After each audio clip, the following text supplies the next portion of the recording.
एक भिखारी रोज एक दरवाजे पर जाता और भीख के लिए आवाज लगाता।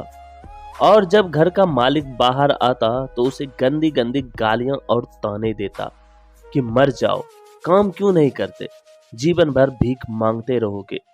कभी कभी गुस्से में उसे धकेल भी देता, पर भिखारी बस इतना ही कहता कि ईश्वर तुम्हारे पापों को क्षमा करे। एक दिन सेठ बड़े गुस्से में था, शायद व्यापार में घाटा हुआ था। वो भिखारी उसी वक्त भीख मांगने आ गया। सेठ ने आओ देखा ना ताओ, सीधा उसे पत्थर से दे मारा। भिखारी के सर से खून बहने लगा। फिर भी उसने सेठ से कहा कि ईश्वर तुम्हारे पापों को क्षमा करे, और वहां से जाने लगा। सेठ का थोड़ा गुस्सा कम हुआ तो वह सोचने लगा कि मैंने उसे पत्थर से भी मारा, पर उसने मुझे बस दुआ दी। इसके पीछे क्या रहस्य है, जानना पड़ेगा। और वह भिखारी के पीछे पीछे चलने लगा।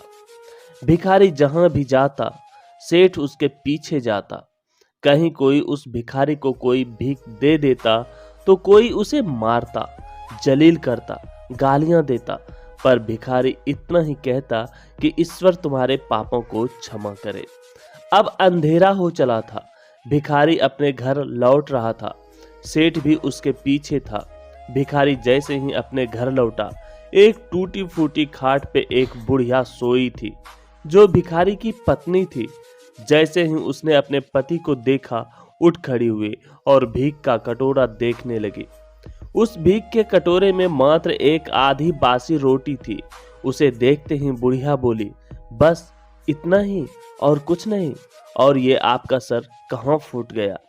भिखारी बोला, हाँ बस इतना ही, किसी ने कुछ दिया नहीं, सबने गालियां दी, पत्थर मारे, इसलिए ये सर फूट गया। भिखारी ने फिर कहा, सब अपने ही पापों का परिणाम है। याद है ना तुम्हें, कुछ वर्षों पहले हम कितने रईस हुआ करते थे, क्या नहीं था हमारे पास, पर हमने कभी दान नहीं किया। याद है तुम्हें वो अंधा भिखारी? बुढ़िया की आंखों में आंसू आ गए और उसने कहा, हाँ, कैसे हम उस अंधे भिखारी का मजाक उड़ाते थे, कैसे उसे रोटियों की जगह खाली कागज रख देते थे, कैसे हम उसे जलील करते थे, कैसे हम उसे कभी कभी मार वो धकेल देते थे। अब बुढ़िया ने कहा, हाँ सब याद है मुझे, कैसे मैंने भी उसे राह नहीं दिखाई और घर के बने नाले में गिरा दिया था। जब भी वह रोटियां मांगता, मैंने बस उसे गालियां दी, एक बार तो उसका कटोरा तक फेंक दिया।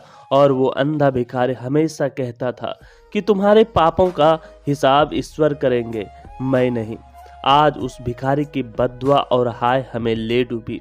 फिर भिखारी ने कहा, पर मैं किसी को बद्दुआ नहीं देता, चाहे मेरे साथ कितनी भी जाति क्यों ना हो जाए, मेरे लब पर हमेशा दुआ रहती है।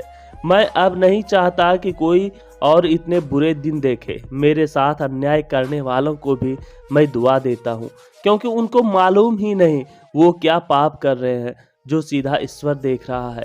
जैसे हमने भुगती है, कोई और ना भुगते, इसलिए मेरे दिल से बस अपना हाल देख दुआ ही निकलती है।